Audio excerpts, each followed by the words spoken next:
Assalamualaikum warahmatullahi wabarakatuh. Salam kenal ibu-ibu kader sekalian. Nama saya Rahma, Promkes dari Puskesmas Pare, Kabupaten Kediri. Hari ini saya mau memberikan penjelasan tentang Posyandu ILP ya. Jadi Posyandu ILP adalah posyandu yang nantinya bisa melayani semua umur ya, mulai dari ibu hamil sama dengan lansia. Nah, untuk melaksanakan posyandu ILP ini kita harus kader itu dituntut untuk menguasai 25 kompetensi ya. Jadi ada 25 ini tandanya ya. Yang warna ungu ini ada 4, itu adalah pengelolaan posyandu. Yang warna biru adalah ada 7 ya, itu adalah pelayanan bayi dan balita. Yang warna pink ini untuk ibu hamil dan menyusui ada 6. Untuk anak usia sekolah dan remaja ada 3, kemudian untuk yang lansia ada 4. Nah, untuk pertemuan kali ini kita akan membahas satu ya. Jadi setiap satu video nanti akan saya akan membahas satu materi. Nah, materi yang pertama adalah tentang paket layanan posyandu. Jadi ini kita bahas sebentar ya. Jadi ada yang wajib dikuasai itu ada 2 kompetensi ya. Yang pertama itu kompetensi pengelolaan posyandu, dan yang kedua itu adalah bayi dan balita. Ini wajib dikuasai. Sementara yang 5 tadi itu ibu hamil, remaja dan lansia ini adalah pilihan ya. Kalau menguasai 3 dari 5 subkompetensi tadi, maka stratanya adalah purwa gitu ya. Kalau menguasai 4, stratanya adalah madya. Kalau menguasai semua, stratanya adalah utama. Nah, ini target kita adalah purwa dulu ya, karena kita sudah melakukan pelayanan untuk usia produktif dan juga lansia. Jadi mungkin yang akan kita dahulukan adalah pengelolaan posyandu, bayi dan balita, dan untuk lansia gitu ya. Untuk yang ibu hamil dan remaja, karena ibu hamil itu jumlahnya tidak terlalu banyak ya, dan sementara itu remaja juga susah gitu ya untuk didatangkan ke posyandu. Jadi sementara fokus kita ke ibu balita dan usia produktif dan lansia. Nah, ini untuk keterampilan yang pertama yang akan kita bahas hari ini adalah tentang menjelaskan paket pelayanan posyandu seluruh siklus hidup. Di sini ya, jadi paket pelayanannya. Jadi untuk paket pelayanan untuk ibu hamil itu mendapatkan penyuluhan isi piringku, pemeriksaan kehamilan dan nifas di fasilitas kesehatan, kepatuhan minum tablet tambah darah, pemantauan tanda bahaya. Untuk deteksi dininya ada pemeriksaan lila dan juga berat badan ya. Kemudian tensi juga ya seharusnya di sini. Kemudian untuk kecakapan kader, ini ya, buku KIA yang berkaitan dengan ibu hamil itu adalah kader harus menguasai buku KIA, isi piringku, pemeriksaan kesehatan untuk ibu hamil ya, pemantauan berat badan, pemantauan tablet tambah darah, dan pemantauan tanda bahaya. Ini untuk ibu hamil dan ibu menyusui ya. Kemudian untuk bayi, balita, dan anak prasekolah, ini penyuluhannya paketnya adalah ASI ya, isi piringku, kaya protein hewani, usia 6-59 bulan, penimbangan, pengukuran panjang badan ya, lingkar kepala, lingkar dan juga lingkar lengan atas. Kemudian stimulasi perkembangan anak, manfaat imunisasi, obat cacing, vitamin A. Kemudian mendapat penyakit yang dapat dicegah dengan imunisasi ada hepatitis, difteri, campak, rubella, diare, dan lain-lain. Kemudian pemantauan tanda bahaya. Untuk deteksi dini balita ada ini ya, balita resiko gagal tumbuh. Kemudian penembangan misalkan timbangannya kurang, garisnya mendatar atau menurun gitu ya. Kemudian untuk balita lingkar lengan atas yang kurang, ini deteksi dininya. Kemudian untuk risiko stunting itu yang tinggi atau panjang badannya kurang. Untuk balita yang mikrosefali itu lingkar kepalanya yang diukur. Nah, ini tanda kecakapannya ada 7 ya. Buku KIA khusus untuk yang bagian balita ya.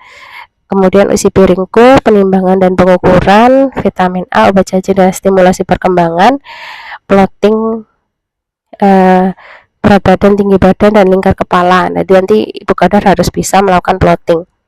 Kemudian untuk selanjutnya imunisasi, pencegahan penyakit ya yang dapat dicegah dengan imunisasi. Kemudian untuk pemantauan tanda bahaya. Nih paket-paketnya ya. Kemudian untuk anak usia remaja itu penyuluhannya ada isi piringku, aktivitas fisik, pemeriksaan anemia di sekolah, kepatuhan minum tablet tambah darah, bahaya rokok, nafsa dan kehamilan remaja gitu ya. Deteksi dininya, ukur tinggi badan, berat badan, kemudian tes berfisik ya, tes melihat dengan jari, dan kuesioner gangguan psikososial ya, ini pakai SDQ. Kemudian remaja putri yang berisiko anemia itu ada tes HB meter ya. Tapi ini kalau HB meter biasanya di posyandu nggak ada ya, biasanya di sekolah. Nah, ini kita tanda kecakapan kadar hanya ada 3 ya, yaitu isi piringku, aktivitas fisik, cek kesehatan, program pencegahan anemia remaja putri, bahaya merokok, nafsa, dan kehamilan remaja.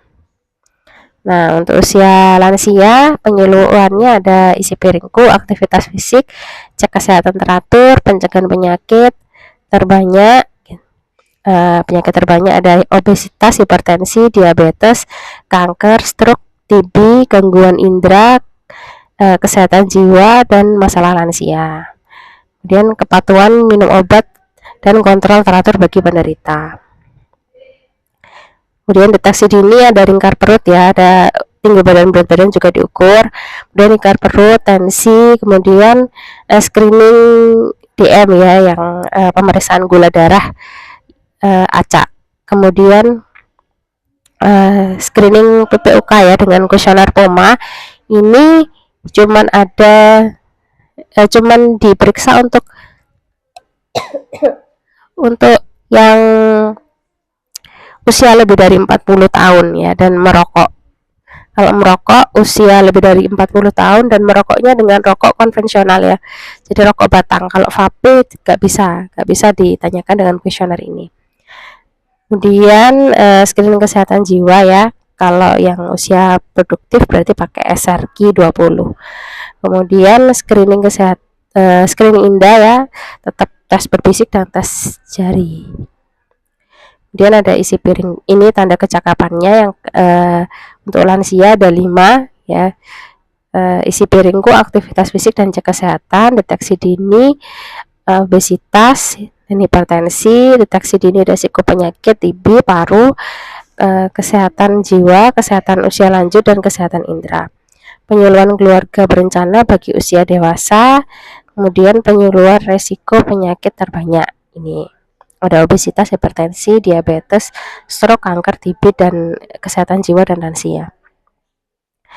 Nah, itu paket-paketnya ya. Jadi pada saat melakukan paket itu kita tetap 5 langkah ya. Langkah pertama adalah pendaftaran. Di sini pendaftaran diberikan, jadi pada waktu datang, pada waktu keluarga datang itu kita memberikan kartu bantu. Ini diberikan di meja 1. Kemudian absen ya, biasanya absen. Setelah diberikan duduk dulu, nanti baru dipanggil kan ya. Jadi kita harus membiasakan pasien itu untuk antri gitu ya. Ini kartu bantunya ya, macam-macam kartu bantu. Nah, ini pendaftarannya yang remaja, yang lansia. Kartu bantunya ada sendiri masing-masing layanan. Nah, kemudian di langkah 2 itu paket layanannya adalah ini ya, mengukur lingkar lengan atas ya, untuk ibu hamil itu lingkar lengan atas. Kemudian antropometri untuk bayi dan balita ya, lingkar kepala, lingkar lengan atas, kemudian tinggi badan dan berat badan. Untuk yang remaja itu ada lila juga ya, kayak remaja putri, tambah lingkar perut. Kalau usia dewasa, tinggi badan, berat badan, lingkar perut. Untuk usia 15 tahun ke atas bisa ditensi. Remaja juga bisa ditensi. Kalau balita enggak usah ya. Nah, jadi ini yang dilakukan di meja 2 gitu. Nah, ibu-ibu kader pasti sudah bisa ya melakukan penimbangan dan pengukuran nanti, tapi untuk yang tensi ini kan kemarin kan belum diajari, nanti kita ajarkan secara langsung ya. Untuk pencatatan selanjutnya, pencatatan ya di meja 3. Jadi kartu bantu ini dibawa oleh pasien ke meja 3, kemudian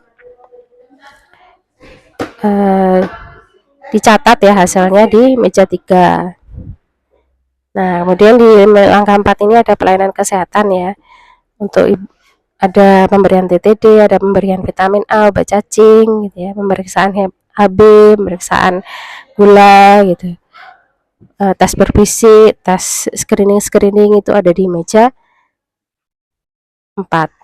Ini yang melakukannya adalah tenaga kesehatan, tapi dibantu juga dengan kadar.